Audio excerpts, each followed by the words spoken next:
Viti 2025 përkon me 1700 vjetorin e Sinodit të Nikeas, ngjarja e parë ekumenike në historinë e krishterrimit, nga e cila lindi simboli i bërpashkët i besimit. Në këtë ditë të shenjtë për besimtarët ortodoks dhe katolik, u zhvillua një simpozium ndërfetar.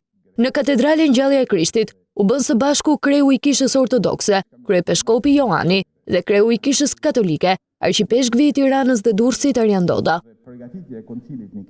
Së bashku theksua nevojën për paqe dhe dashuri, si dhe përballjen me vështirësitë.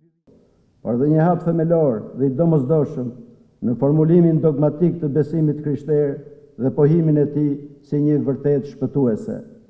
Kjo ndodhi pas 3 shekujsh persekutimesh dhe armiqësie të ashpër ndaj të krishterëve në perandorinë romake. Nga njerëzimi i Krishtit, sot në një botë të ndërlikuar dhe shpesh të paralizuar, tragjikisht të shënuar nga konflikte dhe dhunë, dashuria e Zotit që zbulohet në Krishtin dhe nadhurohet në shpirtin e shenjtë, bëhet një thirrje për të gjithë, që të mësojmë të ecim në vëllazëri dhe të jemi ndërtues të drejtësisë dhe të paqes.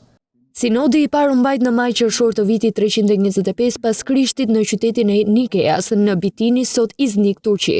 Me kërkesën e perandorit të Roma Konstantinit, rreth 318 peshkop nga të gjitha provincat e perandorisë u mblodhen për të trajtuar mosmarrëveshjet doktrinore dhe krijuan një bazë të përbashkët për besimin e krishterë.